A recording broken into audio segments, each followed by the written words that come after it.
आपण आज आपलेच किल्ले आणि आपलाच कचरा या विषयाबद्दल बोलतो आहे. महाराष्ट्रामध्ये तुम्हाला माहिती आहे की 350हून जास्त किल्ले आहेत आणि सगळे किल्ले जे आहेत ते छत्रपती शिवाजी महाराज अ, हे नाव आपल्याला पहिल्यांदा आठवतं आपण या किल्ल्यांचा विचार करतो. शिवकाळात या किल्ल्यांचा वापर केला गेला इतिहास घडवण्याकरता. तर आपण असं म्हणू शकतो की महाराष्ट्राला जो भूगोल लाभला आहे, जो सह्याद्री पर्वत रांगेचा भूगोल लाभला आहे, त्याचा उत्कृष्ट उपयोग छत्रपती शिवाजी महाराजांनी केला आणि इतिहास घडवला 17व्या शतकामध्ये. यातले अनेक किल्ले 2000 वर्षापूर्वीपासूनचे आहेत. म्हणजे अनेक किल्ले अतिशय प्राचीन आहेत. आणि हा अत्यंत अद्भुत आणि अ, अतिशय आपल्याला प्रेरणा देणारा असा इतिहास या किल्ल्यांच्या आजूबाजूला महाराष्ट्रात घडलेला आहे. आणि असं असून सुद्धा किल्ल्यांची जी अवस्था आपण सगळ्यांनी करून ठेवलेली आहे, त्या अवस्थेबद्दल मला तुमच्याशी बोलायचं आहे.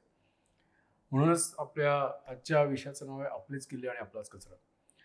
तर मी आणि आमचा ग्रुप द ट्रॅश टॉक गेले 9 वर्ष या किल्ल्यांवरचा कचरा उचलत आहोत. आणि याची सगळ्याची सुरुवात जी झाली ती अतिशय छोट्या स्वरूपात झाली. 9 वर्षापूर्वी मी आणि माझे 2 मित्र तोरण्यावर गेलो होतो. त्याच्या आधी अ, अशी इच्छा होती की आपण खूप म्हातारं व्हायच्या आधी सगळे किल्ले बघून घ्यावेत. तर म्हणून छत्रपती शिवाजी महाराजांच्या या किल्ल्यांवर जायचा आम्ही नियम सुरू केला. दर महिन्याला 1 किल्ला असं करायचं ठरलं होतं. परंतु काही वेळा किल्ल्यावर जायच्या नंतर मला असं लक्षात आलं की मी नुसता किल्ल्यांवर जातोय, फोटो घेतोय, Facebookवर टाकतोय, सोशल मीडियावर टाकतोय, लाईक्सची वाट बघतोय. पण माझ्या हातून काही घडत नाहीये. मला इतिहासाचं अतिशय प्रेम होतं, जसं आपल्या सगळ्यांना आहे. लहानपणापासून अतिशय छान-छान पुस्तकं मी वाचली आणि छत्रपती शिवाजी महाराज आपल्या सगळ्यांकरताच दैवतासमान आहेत. त्यांचे किल्ले ज्याच्यावर त्यांनी एवढं प्रेम केलं, त्या किल्ल्यावर आपलंही प्रेम असतं.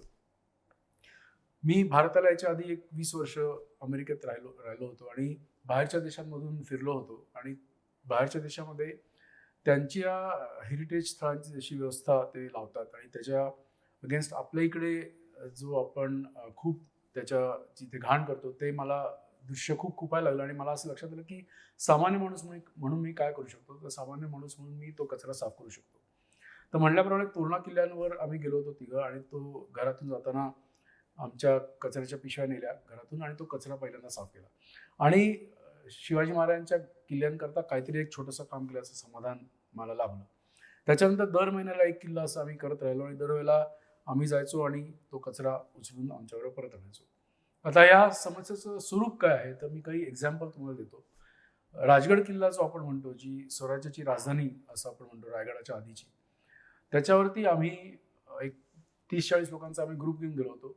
तर पद्मावती माची नावाचा जो एरिया आहे, जो 1/3 एरिया आहे राजगडाचा, तिकडनं आम्ही 39 गोण्या कचरा साफ केला. जो 50 किलोची 1 गोणी असा 39 गोण्या कचरा राजगडावरच्या फक्त पद्मावती माचीवरनं आम्ही साफ केला. प्रतापगड किल्ला जिथे अफझल खानाचा वध शिवाजी महाराजांनी केला आणि इतका जाज्वल्य इतिहास तिथे घडला, तिथे तुम्ही गेलात तर प्रतापगडच्या डोंगरावर कचऱ्याचा समुद्र तुम्हाला सापडतो. लोहगड किल्ला जवळजवळ 2000 वर्षापूर्वीचा प्राचीन किल्ला आहे. तिथे एखादी अर्धी रूम भरेल इतक्या दारूच्या बाटल्या आम्ही गोळा केल्या.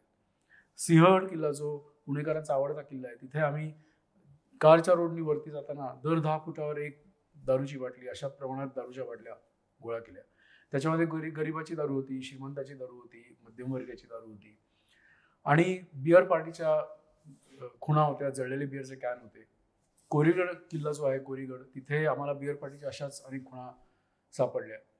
जो आपला शिवनेरी किल्ला आहे, छत्रपती शिवाजी महाराजांचे जन्मस्थळ आपण आहे, तिथे शिवकुंज जे स्ट्रक्चर आहे तिकडनं एक 15 फुटावर जो कडा आहे, तिथे आम्हाला एखादा ट्रक भरेल इतका कचरा सापडला.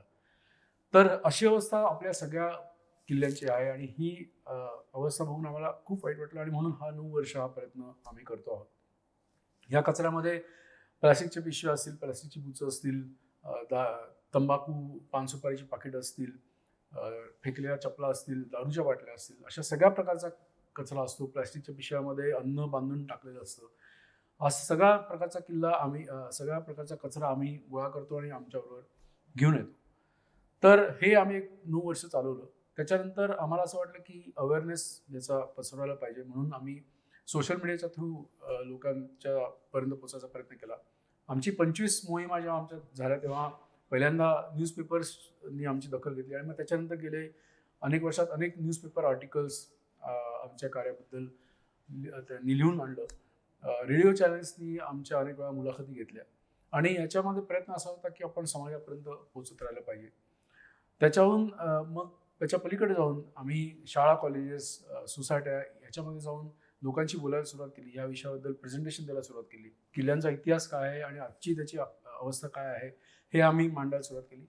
आणि मग त्यातून ह्या सगळ्या प्रयत्नातून 50 चे 100चे असे ग्रुप्स घेऊन आम्ही किल्ल्यांवरती गेलो आणि हा कचरा साफ केला.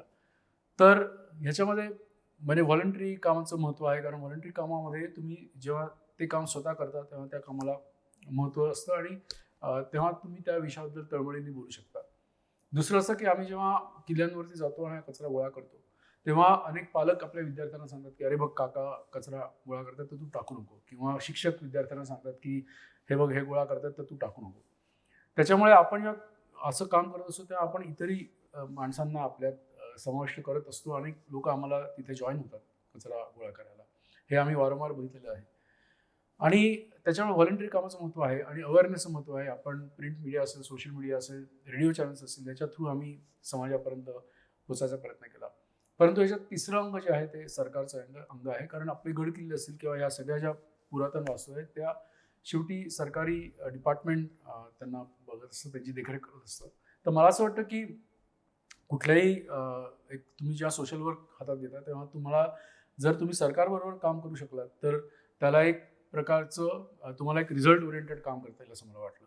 तर गेले एक 3-4 वर्ष मी आर्किओलॉजी असेल, वनविभाग असेल किंवा टुरिझम असेल, सांस्कृतिक खातं असेल, या सगळ्या खात्यांच्या अधिकाऱ्यांशी जाऊन त्यांना भेटलो. आपल्या मंत्रालयात मी 2-3 वेळा जाऊन आलो. त्यांना या प्रश्नाबद्दल सांगितलं.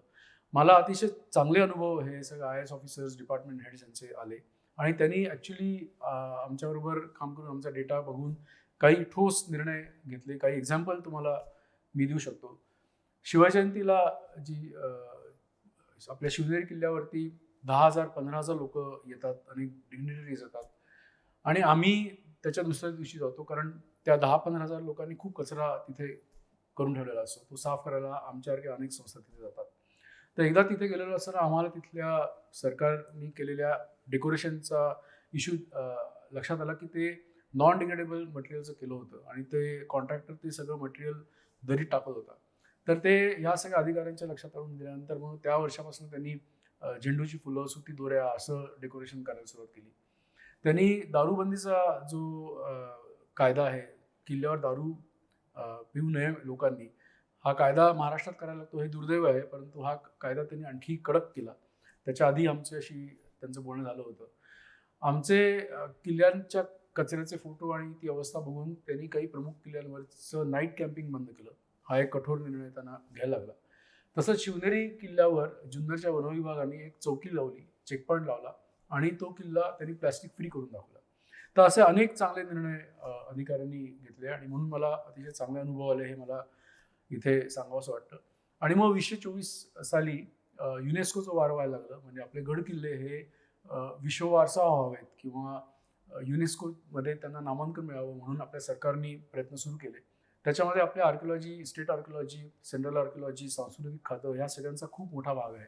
या सगळ्या सरकारी अधिकाऱ्यांनी बिहाइंड द सीन्स खूप प्रचंड काम केलं. एकतर त्यांना देशपातळीवर आपले किल्ले पुढे आणायला पाहिजे होते आणि मग नंतर म्हणजे विश्व पातळीवर त्यांना ते सगळ्यांना कन्व्हिन्स करणं भाग होतं की हे विश्वाचा वारसा का व्हावेत. तर हे त्यांनी अशा प्रकारे कन्व्हिन्स केलं की 17व्या शतकामध्ये ही फक्त तटबंदी नाही आहे, हे फक्त किल्ले नाही आहेत, तिथे फक्त लढाया झालेल्या नाही आहेत. तर 17व्या शतकामध्ये छत्रपती शिवाजी महाराजांनी जे लोककल्याणाकरता केलेलं राज्य म्हणजे स्वराज्य ज्याची स्थापना ज्या भागात केली तो भाग सुरक्षित राहावा म्हणून तो भाग विश्वाचा वारसा व्हावा आणि म्हणून हे किल्ले जपण्यात यावेत असं त्यांना कन्व्हिन्स केलं. तर तुम्ही ती जे युनेस्कोची बैठक बघाल तर प्रत्येक देशाचा प्रतिनिधी उभा राहतो आणि तो म्हणतो की आय सपोर्ट स्वराज्य, हा तो शब्द वापरतो. म्हणजे हे त्यांना कन्व्हिन्स करण्याचं काम आपल्या सरकारी अधिकाऱ्यांनी तिथे करून दाखवलं. आणि ते युनेस्कोचे अधिकारी याच्या आधी आमची एक समिती तयार झाली आणि त्याच्यामध्ये आम्ही सगळे किल्ले अनेक व्हॉलंटियर्स एकत्र येऊन सगळे साफ करून घेतले.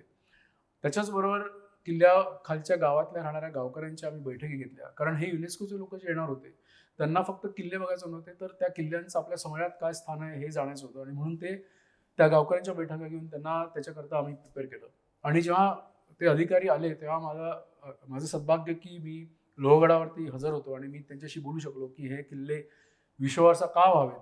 माझ्यानंतर गावकरी बोलले, ते अतिशय तळमळीने त्या अधिकाऱ्यांशी बोलले. आणि ही सगळी त्यांची जी पूर्ण व्हिजिट झाली ती अतिशय छान प्रकारे सरकार समाज एकत्र येऊन ही व्हिजिट अतिशय छान प्रकारे उत्तम प्रकारे पार पडली. आणि त्याचा रिझल्ट म्हणून आपले हे 12 किल्ले जे विश्ववारसा झाले, हे आपल्या सगळ्यांचं सद्भाग्य आहे की आपल्या आयुष्यात तो क्षण आला की महाराजांचे 12 किल्ले आता युनेस्कोच्या नामांकनामध्ये सामील झालेले आहेत. आणि आता आपली समाजाची जबाबदारी आपली मोठ्या प्रमाणात वाढलेली आहे की हे आपलाच वारसा नाही तर ते विश्वाचा वारसा आहे. त्याच्यामुळे आपण सगळ्यांनीच येऊन हे किल्ले जपण्याचा प्रयत्न केला पाहिजे.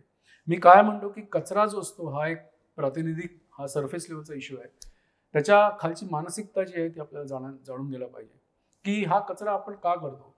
मी कायम विचारतो हा प्रश्न की आपण आपल्या स्वयंपाकघरामध्ये दारूची बाटली टाकू का, आपण आपल्या हॉलमध्ये गुटखा पाकिट किंवा तंबाखूचं पाकिट टाकू का, आपल्या देवघरात काही टाकू का, आपल्या मंदिरातून काही टाकू का, तर नाही टाकणार.